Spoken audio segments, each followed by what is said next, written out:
Well, guys, we have more Final Fantasy stuff to talk about.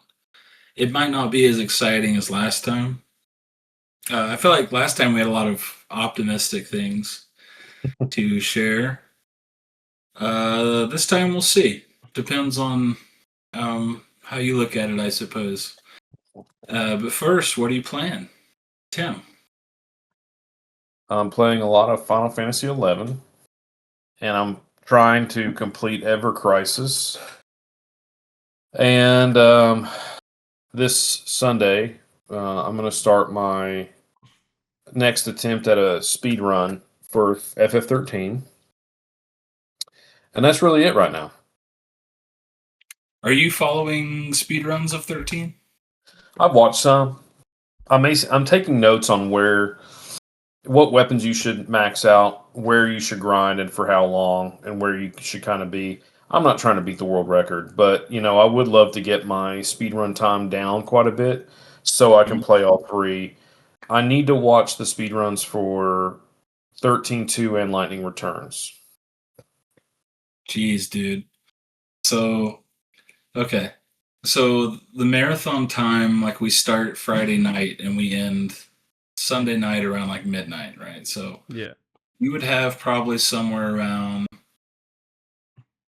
54, 55 hours or something to complete all three. Well, that's tons of time. Tim could do that and beat Tactics.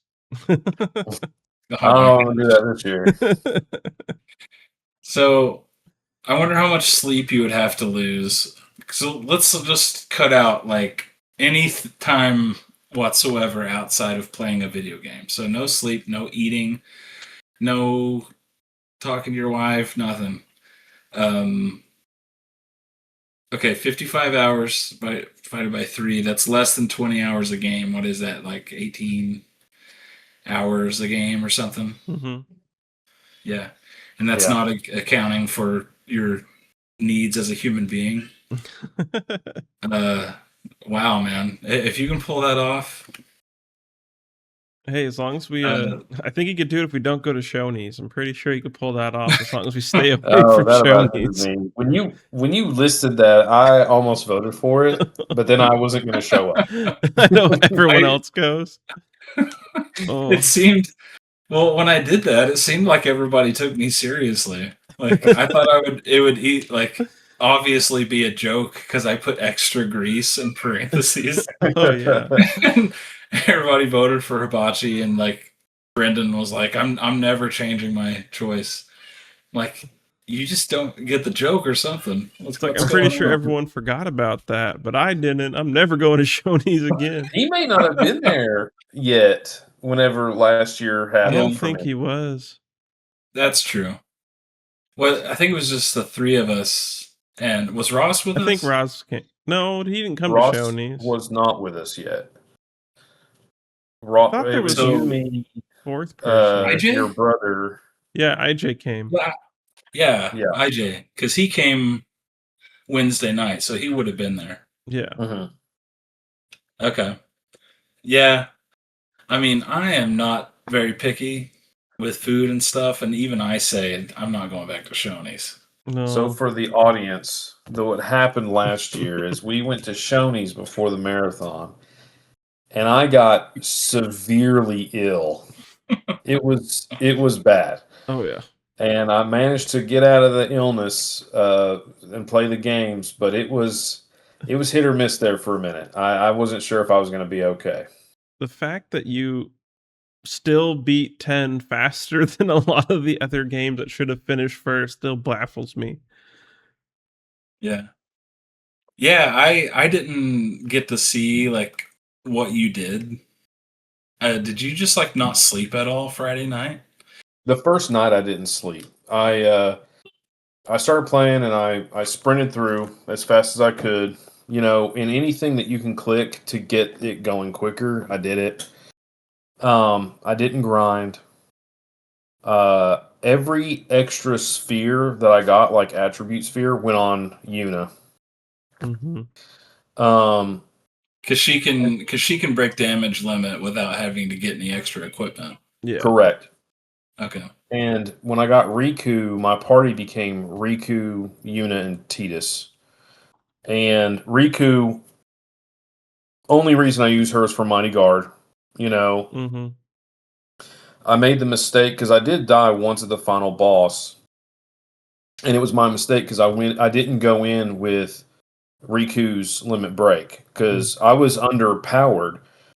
My goal was to go in, use Mighty Guard, and then bring out the summons and just annihilate the boss. Mm-hmm. But the first time I got hurt pretty bad and lost because I didn't have Mighty Guard up. So, but yeah, that was my strategy. Just click as much as I can. Didn't do any side content. Just straight to the goal. I started to flee from battles a little bit later in the game. Like if I fought like an Adamantoise or something, I knew the battle was going to take me too long. I would just flee and just go. If it was a quick battle that I knew I could win really quickly and get some experience, I did it and just went. So Yeah. Okay. Well, still hats off to you because some of those like late game story battles in FF10 are pretty tough. I mean, I don't think that Unalesca is a pushover at all. Seymour Seymour Flux is the notoriously hard one, right? Mm-hmm. Yeah. Are you talking about the one on the mountain? Yeah. Death Yeah, Awaits. I think that's Flux. Yeah. Yeah. Well, that's cool, man. Because if you go back and watch the marathon from last year, I was watching some of the footage the other day. Like you'll see that the first games that were finished were like 1, 2, 3, and 10. And it's like it's so weird. But Yeah, it makes me want to play it again. yeah, I've been in a FF10 mood lately, kind of. Well, and if you play the new version, you can skip cutscenes now. Like the Switch 2 version? I think on the Switch 2 version, you can skip cutscenes, and I think you can also speed it up. Oh, okay. I think you can do that on the Steam version, right, Brandon? Yeah, I think someone told me you could do that, and then I said I didn't want to play the Steam version. I want to play the PS4 version. So,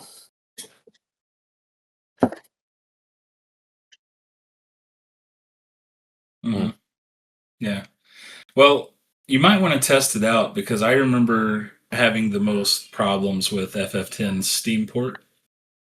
Like, I couldn't even get it to boot up. Oh, really? Yeah, that'd be cool. I don't think we've had anyone play the PS2 version since we brought the marathons back. So, that'd be cool. heck yeah. Well, cool, man. I think we just did Tim. But yeah, I like tangents. I like tangents more than the main topics, to be honest with you. Brandon, what are you playing?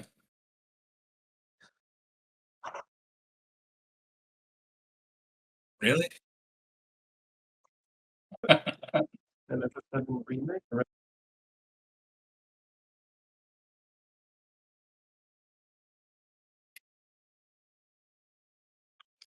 How long is the speed run?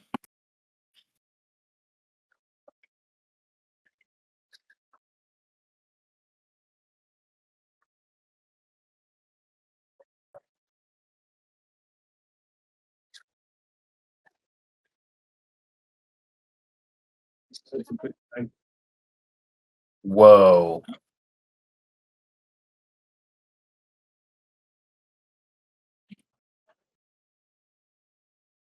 Wow. Mhm. That's cool, man. You should do a run live.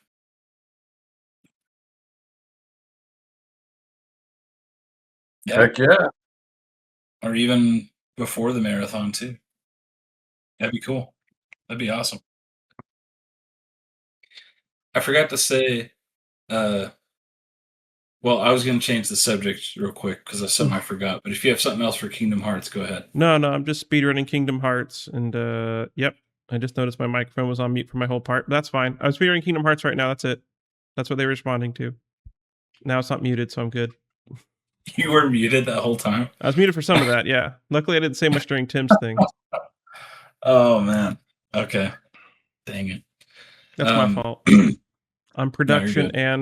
and what is it? Production and talent and everything. You know, I got to do it all. And sex appeal. Yep. Well, FF13 speedruns. It was either last year or the year before. It might have been the year before. There were like there's like 3 different guys all duking it out for world record, and I was keeping up with that, and it was changing back and forth quite a bit, and it was pretty awesome to watch. I don't know like what the recent developments are on that, but I learned a lot about 13's battle system through watching that. Like, it's like I've beaten this game many times, and I did not know you could do this stuff. Oh yeah. Like, Saz is a beast. Yep. He was at my final party whenever I beat it last time. He was one of my final people. He's broken. Yeah, yeah. He's not really, well, at least I never really used him much for like end game stuff or like bosses, but man, he's so useful through the main story because he has all the offensive buffs, you know. And like Hope doesn't get those for a really long time, and everyone else doesn't get them. So Saz is the man. I think my final party last time I played it was Lightning, Saws, and Vanille. Oh, cool. Oh, so you like just didn't even like take a Sentinel. You just went straight for the jugular. If I ever needed Sentinel, I had one paradigm that had I can't remember, so I think at one point I had Lightning as a Sentinel. Like she just had one where she could be a Sentinel, like late in the game. But yeah, for majority of the game, I didn't even mess with the Sentinel.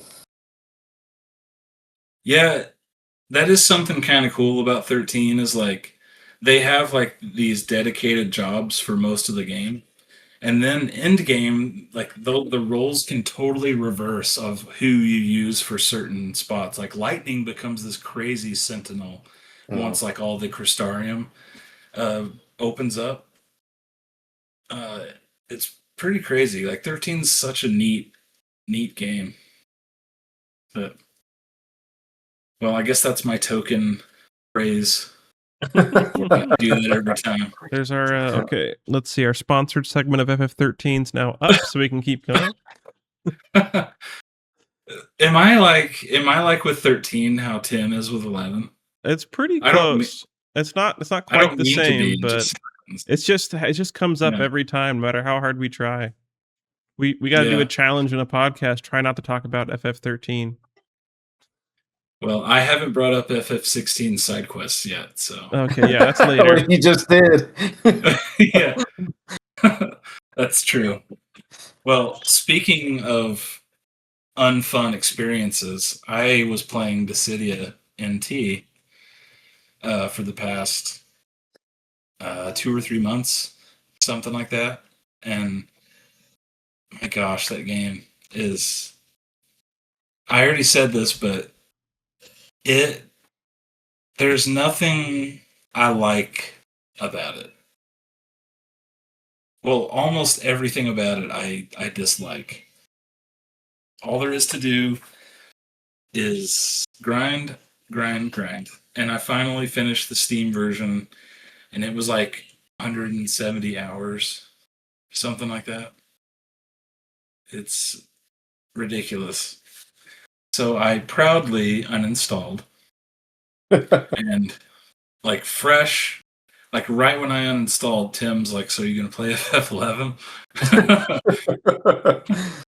Like right away. And I am going to return back to FF11. However, before that, like I said before, I'm trying to archive as much footage as I can from the series. And I realized that my FF6 footage is of like a translated reproduction cart, so it looks really weird. So I'm quickly going through FF6 on the Wii U because the Wii U version or the Wii it's the Wii version on the Wii U, but it's a really pretty port, really nice. So I'm playing that version right now. But as soon as I'm done with that, I will be playing FF11 again. Nice. I created a Mithra character last year, and I got to Windurst rank 3. Ah. Is it rank? Yeah. Mission city rank. Yeah, rank 3. And I had never played through the Windurst story before. So but I've forgotten a lot, so hopefully I can kind of get back into it without missing too many beats. Windurst is actually the hardest city to play through first time because there's so many missions and little quests you have to do to get key items to get you anywhere. Yeah, because I was reading up on that about the gates that was intended to have like different mages to unlock it at the same time. The 3 mage gate, yeah. And people still get stuck there. Yeah. But you can get through solo. You just have to go to an area that you aren't supposed to, right? And go like through like the back way or something like that. Yeah, if you go to Windhurst and there's a gate in Windhurst's, I think it's walls. You'll zone into the zone, but you can't get through the door. And you'll use a poison potion until you die. And then you'll have a black mage, tractor you through the door and then raise you. And then once you're inside, you can get like the survival guide, and then there's a crystal in there as well somewhere. So that's how people have kind of bypassed that. They have also added a quest where you can get a key item and you can open the 3 mage gate a different way. Yeah. But yeah. Do you have a character on Bahamut? No, I don't. Okay. All right, so I definitely can't tractor. All right, well, maybe I'll just do the other key item way, I guess. Or I could just start fresh from my Odin character. But that's in Bastok. You know, Yeah. everybody calls it Bastok, but I feel like I heard in like an early trailer that they called it Bastuk. Huh. Have you ever heard that before? Bastuk? I have not. But everybody says Bastok. So I don't know like what the official pronunciation I don't think in 14 they ever say it either. It's not voiced, so I don't think that they've ever really said it. Not that I've heard, you know. Mm-hmm. I'll have to look that up. I'm interested now. Maybe it's one of those Titus things. But anyway, so that's me. I'm finally playing a game that I like again. So, all right, let's get to this. Final Fantasy IX Remake. I think we've had like more episodes about this than anything. Yeah. How many times have we talked about this? At least 3 or 4 already. Mm-hmm. At least. Yeah. But it's all been excitement and speculation, and now we have truth. And real world facts, question mark?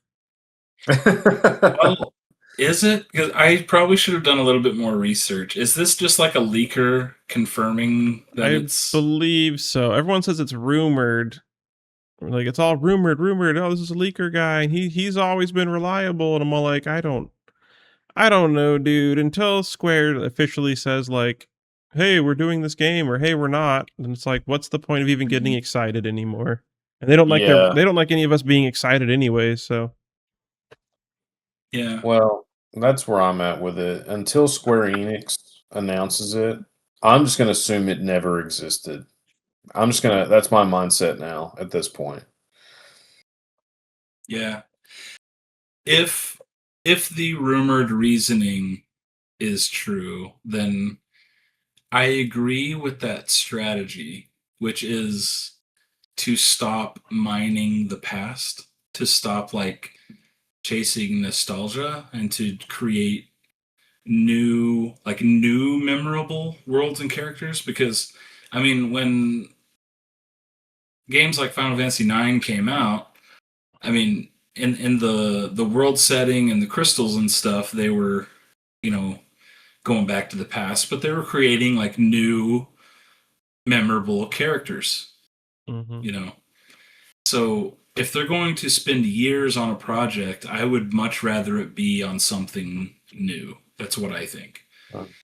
However, if this game is already almost done or was already done, just release it. You know? That's the way I see it. Like, if you've already finished it, if that's the case, or almost done with it, just get it out there. Because most people were looking forward to this. Yeah, it's just gonna print money. There's like, from an investor standpoint, it's like you already sunk so much money into that. Why not just finish it up? Use the extra. I don't know how much more it is, but you're gonna make it back because Square Enix fans are sheep, and we will buy just about any version of anything. So, Yeah. See, and it just doesn't make sense to me that they would be almost finished with a game that's this hyped, that people want this bad, only to stop it. You know what I mean? Like, I could see them saying, like, hey, FF9 is in development, it's almost done. It's not gonna be released for a while though, because we have other titles we want the focus on, like Resonance, 14's next expansion, 7 Revelation, whatever else. I could see that, but if it's basically done or almost done, that is a stupid move to just cancel it. That's a waste of money, a waste of time and man hours. It just doesn't make any sense to me. Yeah. Yeah. And we heard that when they started like this new internal restructuring and strategy that they had canceled like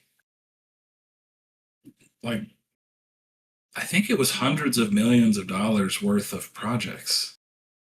Because it's been a while now, but I think that the story was that they were like pretty much not going to make they're not going to focus on double A releases so much anymore. Because for a while, I mean, this past gen, they were putting out a lot of stuff, especially like 2023, 2024. Like they were putting out a lot of games, like almost every month, sometimes multiples, like different Star Ocean things, like that Valkyrie game, Dio Field Chronicles, Octopath, Harvestella. You guys remember that game? mm-hmm. Yeah. That farming sim, I think, for the Switch. Yeah. They were putting out all kinds of stuff like that. But in the meantime, you're barely getting like new Final Fantasy games. Like the wait between FF15 and 16 was 7 years. Like that's a long time. So what I had heard is that they were restructuring the company so that they can have more like better release cadence for the series, which I'm cool with. Like focus on the big games. But man, if you're canceling Final Fantasy IX in that process, that stinks. I feel like it's like maybe they don't cancel, maybe they just put off till later. Maybe it could be something like that. Hope, I'm just hoping, but Mhm. that would make more sense. Maybe it's something to the effect of like, hey, we're restructuring. Let's put this one on a hold, and let's move some people around so we can get FF17 moving. Mm-hmm.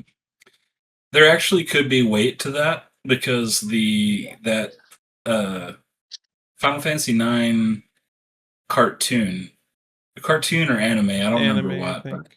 Anime. Okay. was it was seemingly canned or canceled because the third party studio that was making it, they ended up closing down. But I think Square decided to make it themselves, or they got someone else to make it, and it's coming in 2028, and that's confirmed. So that might be the case. How much better would it be to have that anime come out, and then at the end of the anime, last episode, they're like, by the way, Final Fantasy IX Remake releases it this day. Like, you know how crazy and exciting that would be? Isn't it a prequel? I don't. I might be wrong, but I read that, or at least I thought it was a prequel to FF9. Maybe. I mean, I know they put out that book that is about Vivi's kids or Vivi's grandkids or something.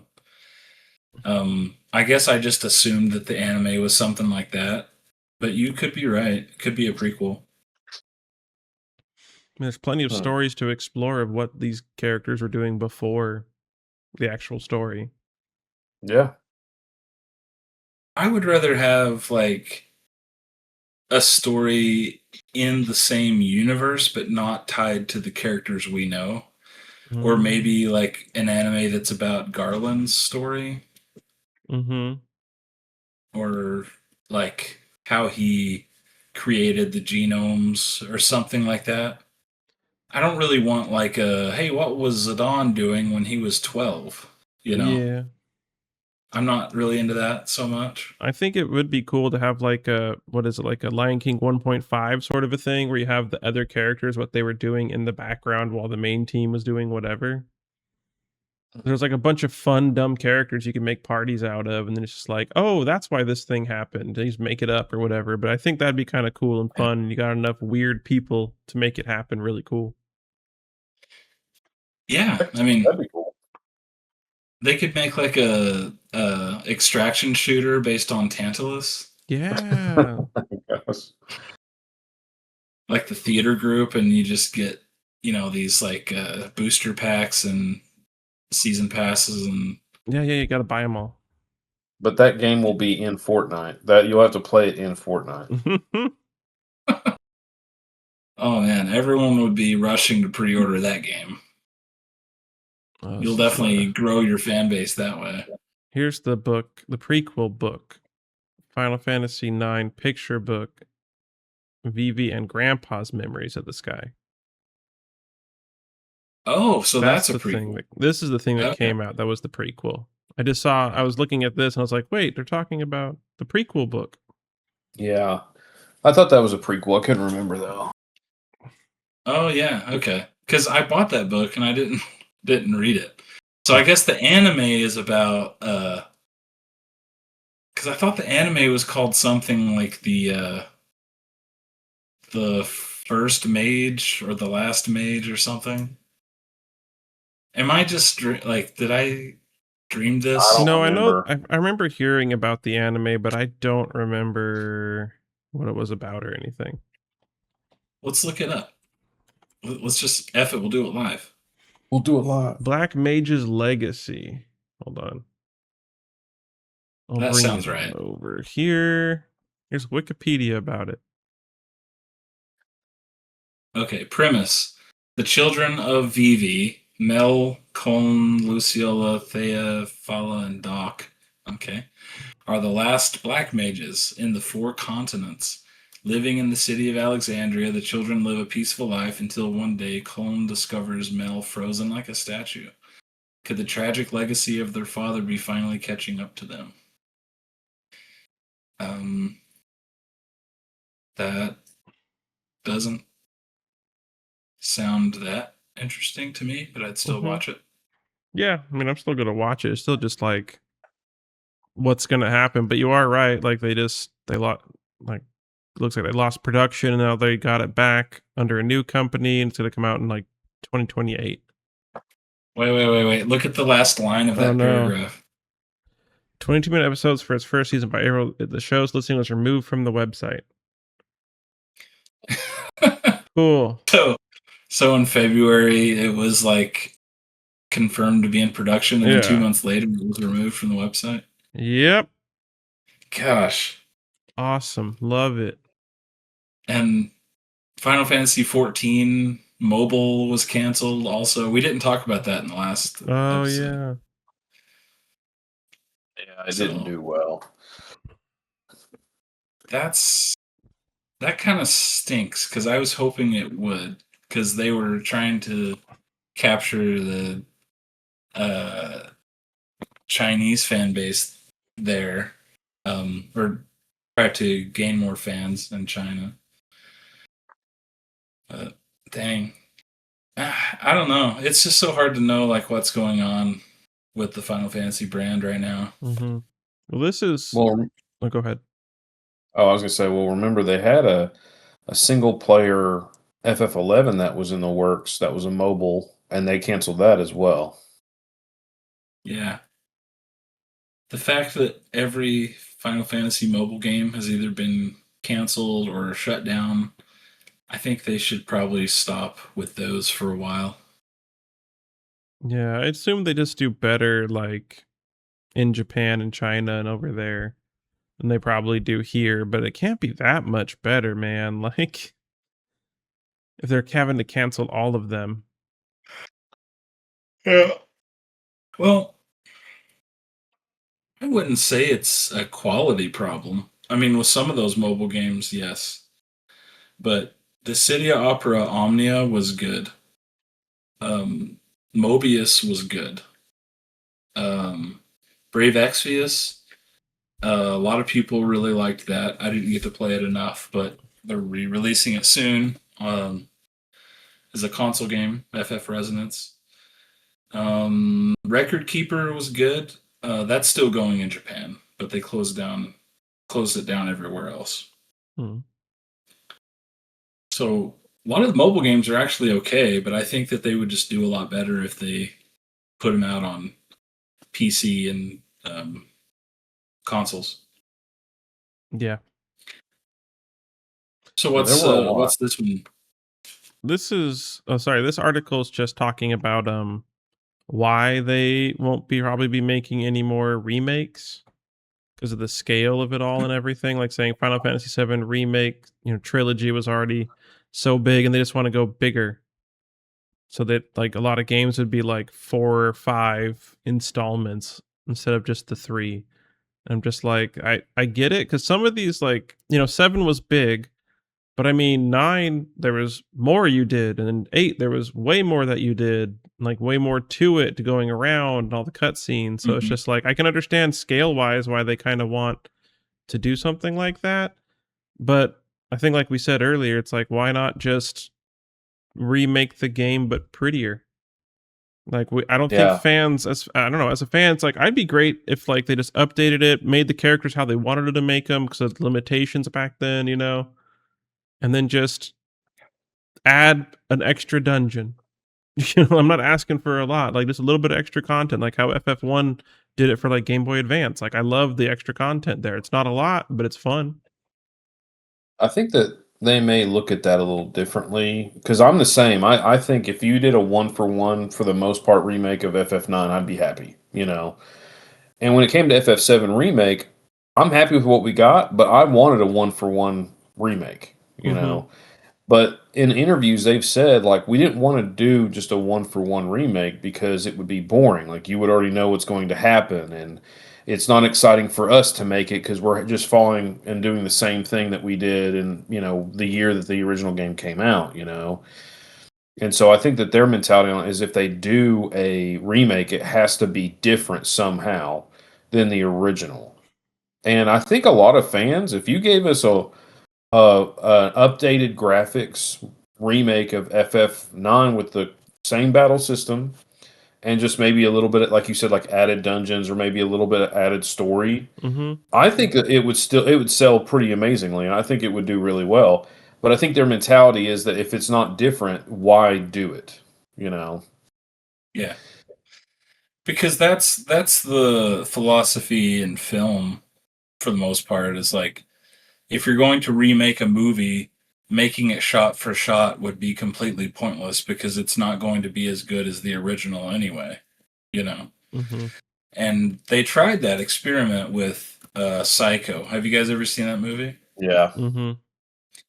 Yeah, it's one of my favorite movies, an Alfred Hitchcock classic from 1960, and it's probably one of the most influential horror movies ever made.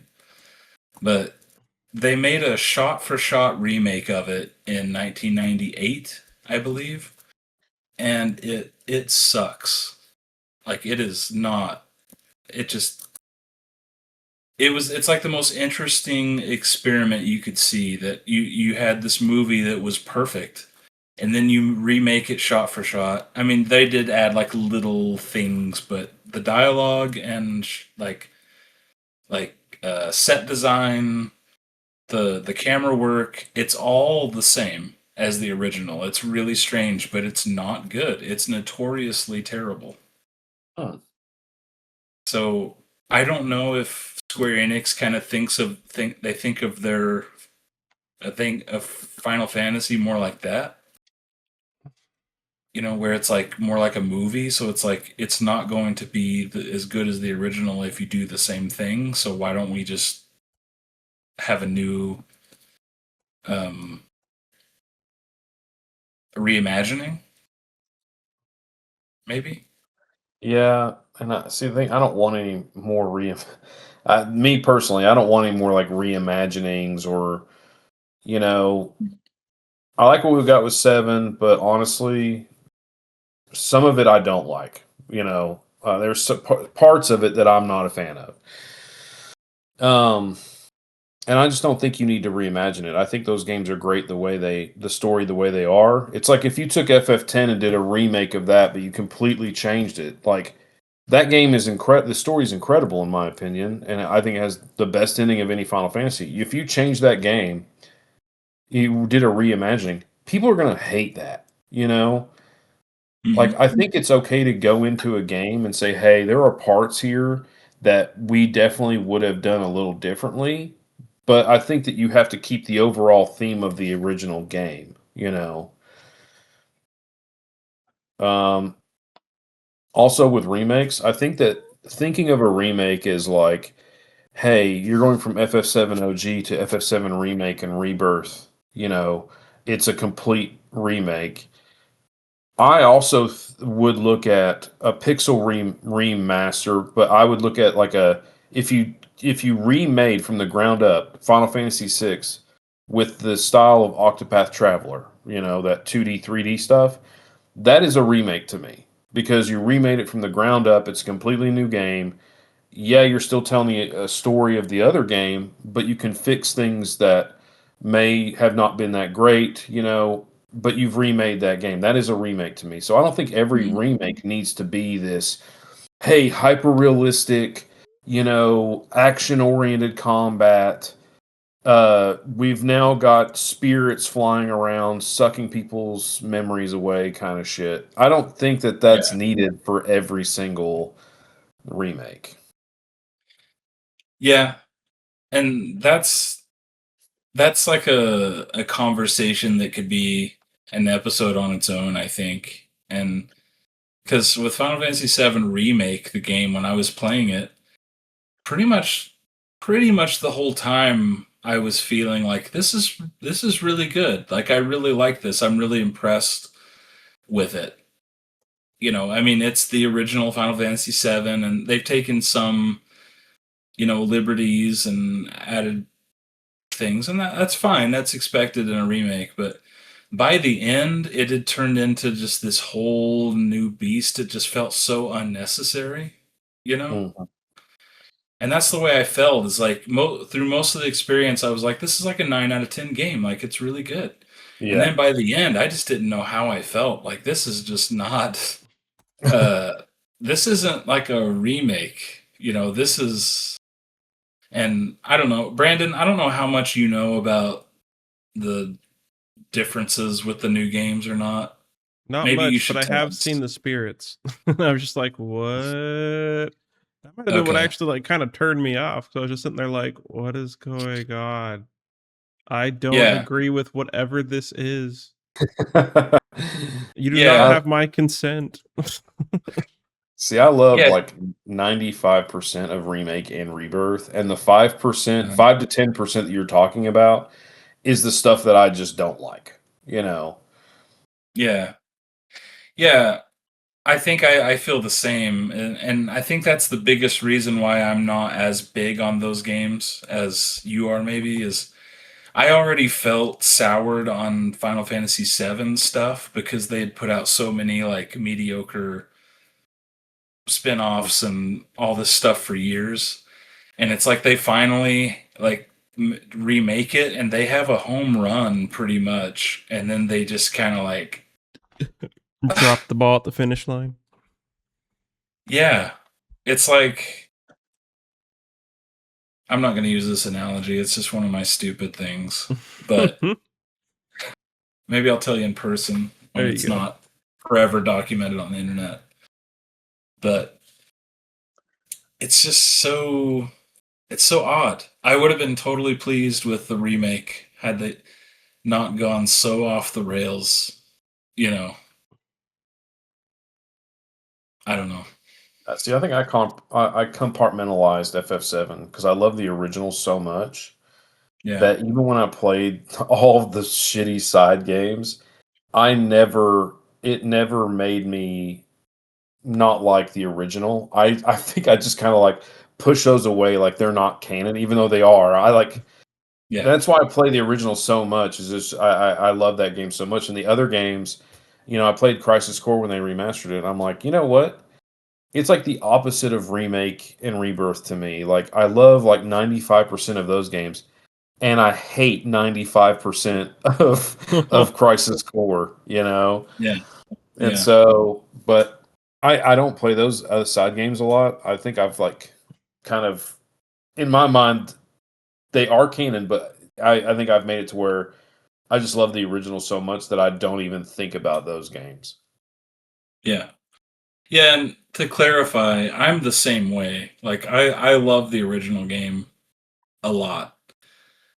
And I just really don't like most of the compilation stuff, and it hasn't like damaged how I feel about the original, but it just makes me never want to see Cloud or Sephiroth again on anything else, you know. I just don't want to see it anymore. And when I do, like if I see that there's like a what's the word, crossover or something with them, I just roll my eyes. It's just like, can we just do something else now? And that's why I feel so strongly with what I said before. It's like I just want them to put all the resources into making new characters, you know. When Final Fantasy 16 came out, that was like the first time we were getting brand new characters in a Final Fantasy game, seeing new characters forever. Mm-hmm. You know, because 15 was Versus 13 converted into 15, and we first saw that in 2006. You know, Yeah. And 14 is an MMO; it keeps going on, and I totally support that. But you know what I mean. Mm-hmm. 16 was the first that it just felt fresh. You know, finally we get some new blood in here.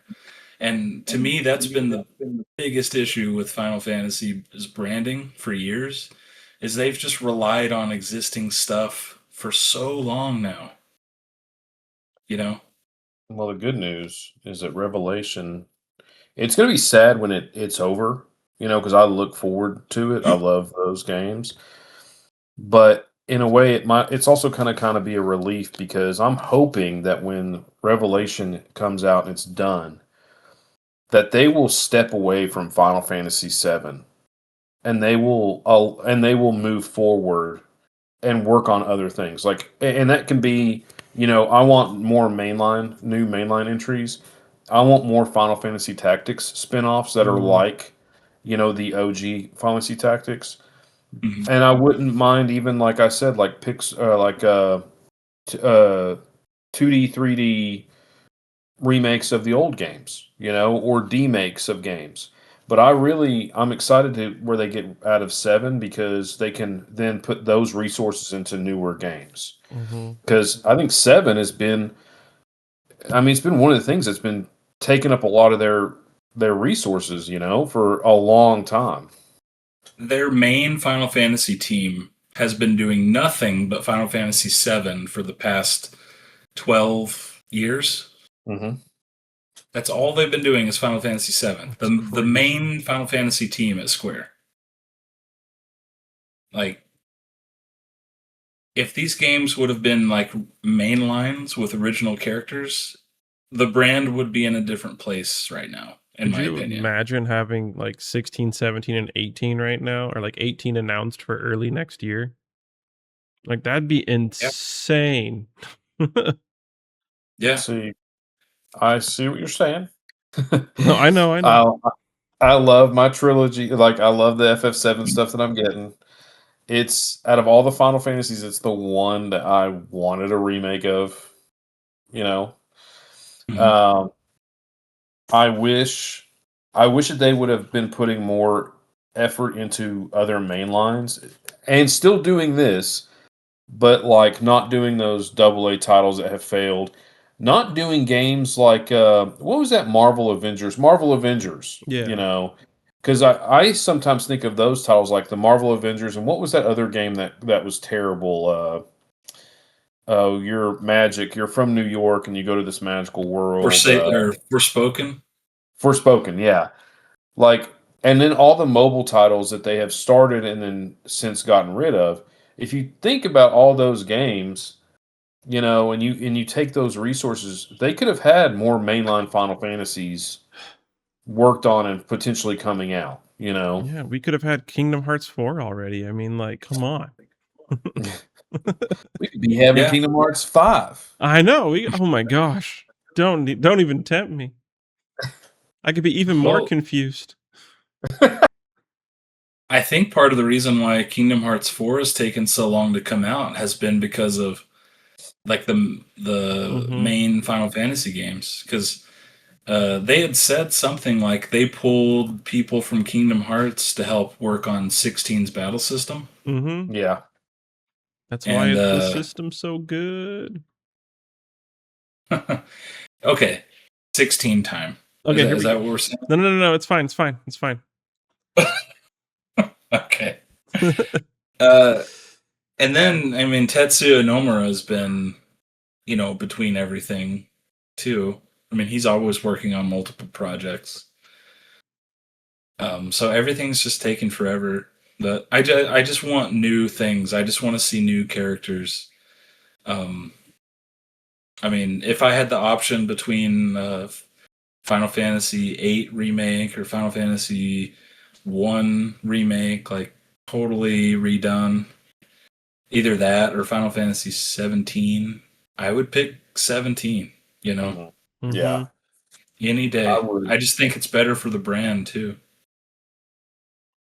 Well, I believe Nomura, I read that he's retiring after Kingdom Hearts 4.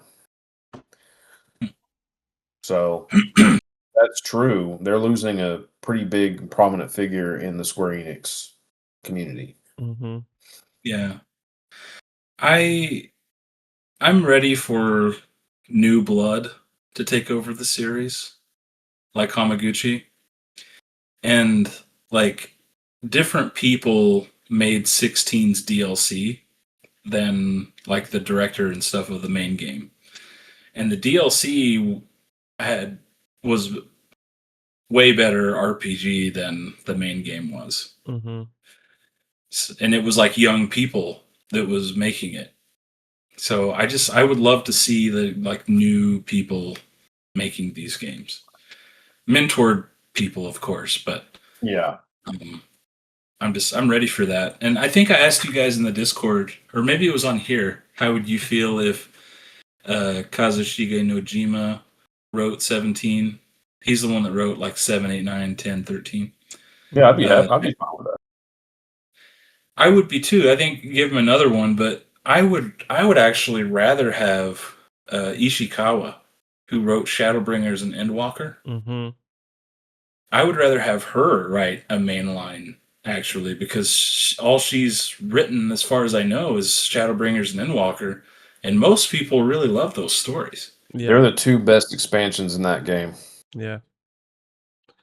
I think if nothing else, can she be like under the tutelage of someone else, or like like it'd be cool if they co-wrote or something, like have old blood mixed with new blood and like get it going. Yeah, that'd be cool. Like a Nojima and Ishikawa team. Yeah. Well, I had heard that she was moved to something else after Endwalker, and someone else wrote Dawn Trail, and that's why it's special. Things just seemed so different quality Yeah. wise.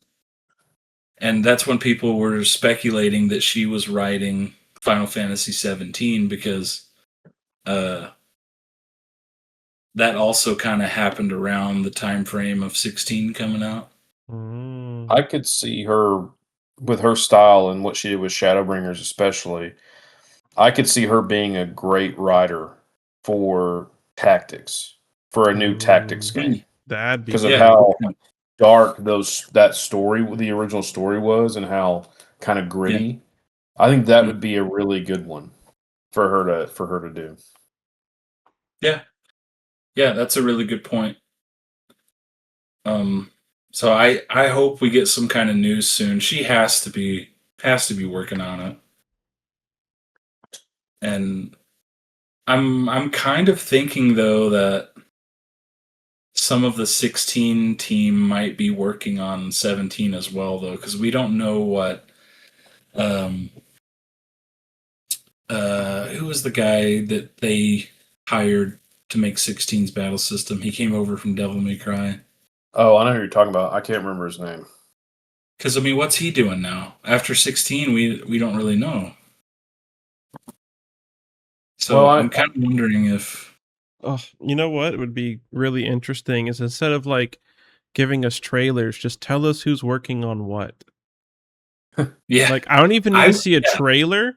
If you just said, "Hey, this person's working on 17," or "Hey, this person's working on, it's a hidden game, but it's, this whatever, just like it's another FF7 thing." I don't care. But you know what I mean? Like if they don't even have to do official announcement, just be like, "Hey, this person's working on a big project. Just let me know who's in charge so I know what project to be excited for." You don't even have to say what it is, just who's in charge and how big is it.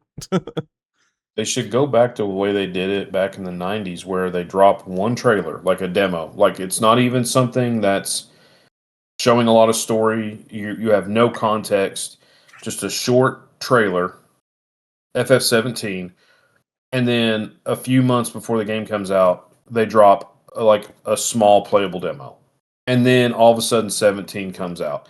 Cuz that's something that kills me with these new games is how many trailers that each one of them gets. I mean, Square Enix is the worst about their trailers because yeah, the initial trailers get you pumped up, but then they start showing you trailers where you don't need to see this stuff. Like you're already excited. You don't need to see in the final trailers before the game releases. I never watch those because they show so much. Yeah. I'd love to see them be like, "Okay, here's a trailer. Comes out next month. Bye." Yeah. Like, don't even just show the title screen and maybe a character, and that's it. Like at this point, it's like I will buy it. I just need to know it's being done. That's all. I have a lot of fond memories of like the demos. Like Chrono Cross is a good one. Yeah. Final Fantasy VIII. I love the demo of that. That was such an incredible demo. Dude, So I have really good memory. I love that time frame for Final Fantasy where you either had to read articles, and they didn't know anything. They barely had any information, but they were speculating. And then, you got your trailer and your one demo. I miss that time. Yeah. And this is another key part, but I totally agree with you guys on that. But you also didn't really have the internet yet, so you didn't know how people felt about the games. You just judged it based on how you felt about it. And it did not matter what anyone else thought because you didn't know, except for your friends at school. That's it. You could just enjoy a game without, idiots on the internet making money, being super negative and saying dumb things that are unfounded and unresearched. Yep. You know what I mean? Yeah. I know who you mean. I know what you mean. Whoa. That needs to be a short. What I just said. But you know what? Like I was thinking about that. Like back when you didn't know how like most people felt about something. It's just you and your friends. That's it. Mhm. I think it was like, and I have a lot of good memories about like talking with my friends about video games at school. Like you've met my friend Joe, but Mhm. like we would play through Final, like when Final Fantasy X came out, we both played through it, and then like that's all we talked about was, oh, and then this fight, and it was I miss stuff like that before the internet. Yeah. The internet really has changed gaming in my opinion, Mhm. in a bad way, Yeah.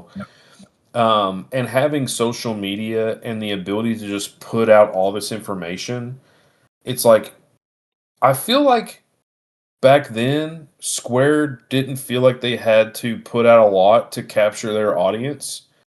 They knew, hey, our fans, they played FF7. They're going to come for FF8. Okay, they played FF8. We're coming out with FF9. You know they're going to get FF9.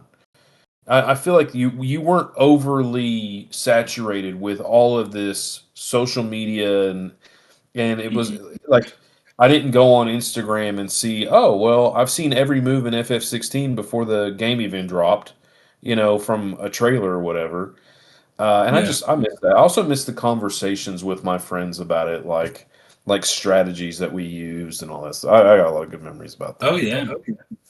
And you like you try to get as far as possible in the game so that the next day you can like hope that you're further than your friend in the story.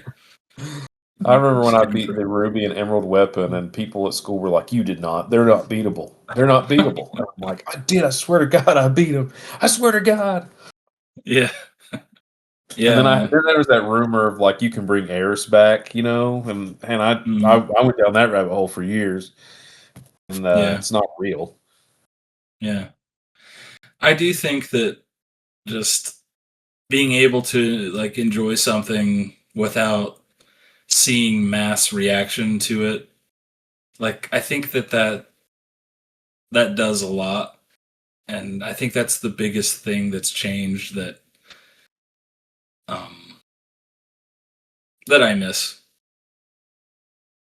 Because I think if you like something and you hear like a lot of people being negative about it, it does change how you feel a little bit. Oh It at yeah, least makes you question like, well, I mean, why do I like this and no one else or something? But yeah. And there is a lot of negativity out there right now, towards Final Fantasy. Unfortunately, there's people who have microphones for some reason that are spewing crap, misinformation. webs of lies, you say? Yes, yes, a webs of lies. How you doing, Brandon? You guys are dorks. Yeah, I Uh, mean that's true. I mean, I can't deny that. could you imagine though, like if they had never announced, the new fits system in the new 7? Could you imagine if they had never shown that at all? They never showed it.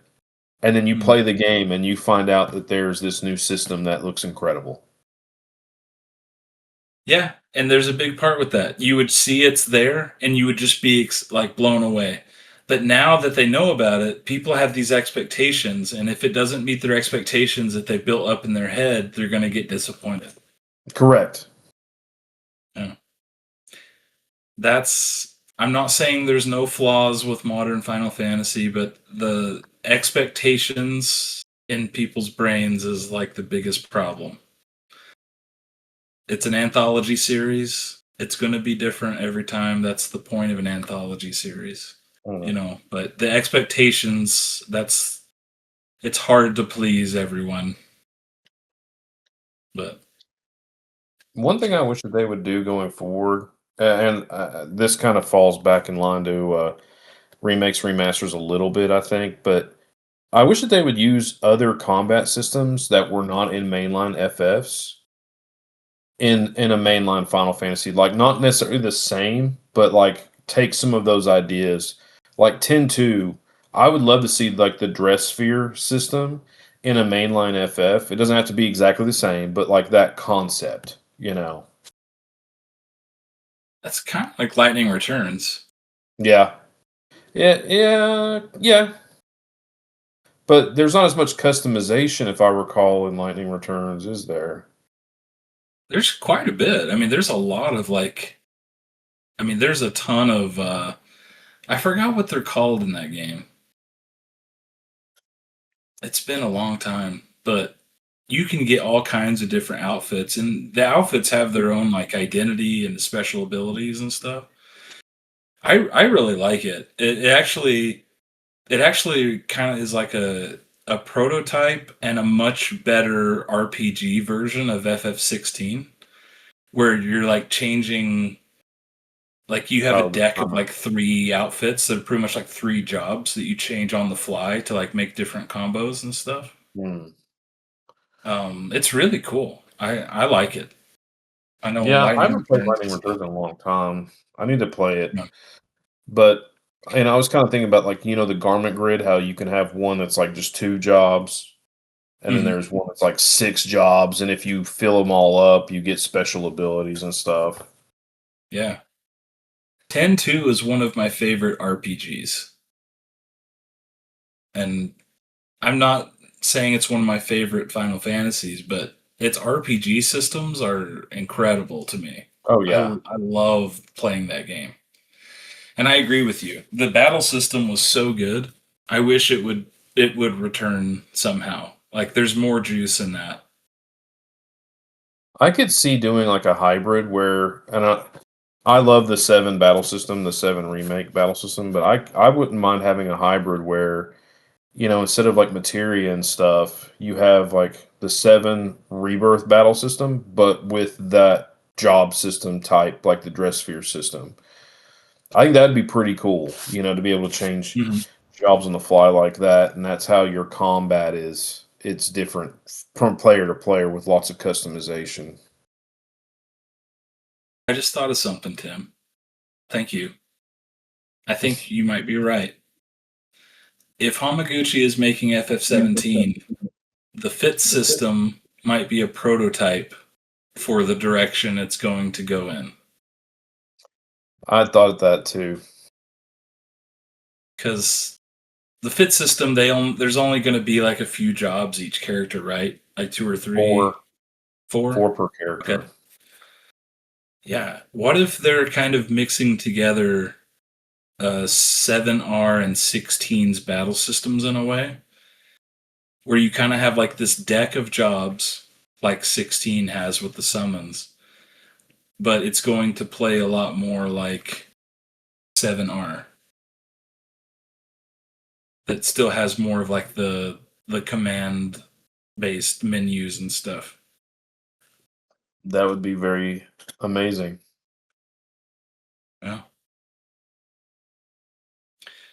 Brandon, are you down for some more FF16 ish stuff? I mean, honestly, yeah. I just need a better story and things to do and side quests Don't talk and about the side. main No. quest.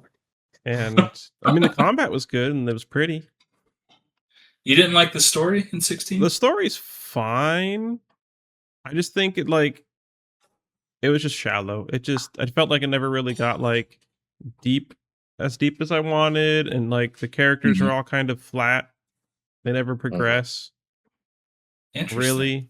I mean, Clive kind of does, but at the same time I'm just like, okay, dark and brooding, and I'm still dark and brooding, and I'm going to continue to be dark and brooding cuz I'm mad, and I get why, but at the same time it's like, can we get a different emotion, please? Yeah. See, I didn't have the same takeaways from Clive. I thought that his journey started very selfishly, and then he turned into more of um, Took on the a leadership selfish role. or a selfless person. Yeah. No, I could see that. But But I mean, I think the tone of the game, yeah, for sure, it just kind of maintains the very serious, and they need to do something different for sure in that regard. That game had some high highs, but it also had some very, very low lows. And I'll say this, I did not like the end of that game, and I did not like the whole last area. I did not like the ending. Yeah. Was not a fan. The final dungeon decision pissed me off so much that I couldn't even enjoy the final boss or the ending at all. I was just so appalled that they reduced the final dungeon to a cutscene. Like I was so unhappy because you guys have heard me ramble on about how important final dungeons are to me. I mean, that's kind of like a make or break a lot of the time.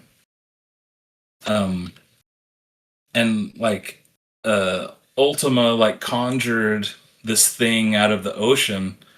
It's just this huge crystal, and it's oh my gosh, this is so cool. This is like FF2 when the Emperor conjured hell out of the ground, and it's oh, you got to go there, and it's there's going to be this epic final dungeon, and oh man, I was so disappointed. And it was such a good opportunity too to introduce the airship into the game. It's what if they were able to turn the hideaway into a functional airship at that moment, and that's what took them to Origin. But it's I don't know, there's just so many decisions in that game that just, I don't know. Did the final dungeon thing matter to you guys that much? Oh yeah, I hated it. Yeah, the final dungeon I did not enjoy. I didn't enjoy the later parts of the story overall, but by the end of that game, I was ready to be done, and I was ready to play something else. I was ready to go on to something else. And Final Fantasy is usually a series where I don't feel that way, where I'll play a game, I'll get to the end, and I'll beat it, and then I'm okay, I got to start this again. I'm going to go through this game, and I'll dissect it every time. 16 is a game that when I went back to try to play it on hard, I actively struggled to play it because, for starters, the combat was fun the first playthrough. Going back through it again, I found it to be redundant. Yeah. They showed off pretty much every move you get in the game in the trailers before the game came out. There are no RPG elements, and you fight the same things on repeat throughout the game. And the zones are massive, but they're massive for no reason other than make you feel like you're in a big world. So overall, I don't know if I'll ever go back to that game. I want to 100% it. I want to play the DLC. But every time I play that game, I get so bored and so tired of it that I'm just I'm going to go play something else. Yeah. Final Fantasy mode is extremely boring because there's nothing new and fresh about the gameplay.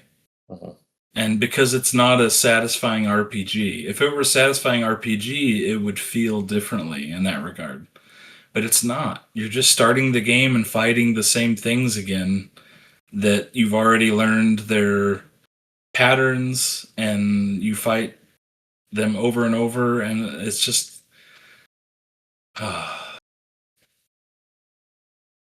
sorry guys, I knew this would happen. It's okay. Yeah. Well, anyway, just a bunch of sad news for Final Fantasy IX possibly, and other remakes, but maybe it's good news in a way because maybe we'll get a mainline sooner than we thought. I doubt it, but maybe. This I do have faith in, and I'll this will be my closing words, and then I'll shut up.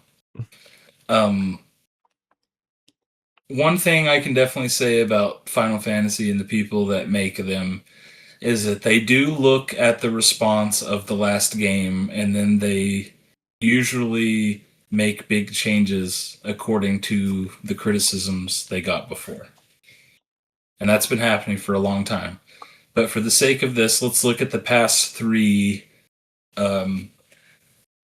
offline Final Fantasy games. You can even say it about 14 with what they're doing with Evercold is a direct response to all the criticism they've gotten from Dawn Trail, right? But look at Final Fantasy 13.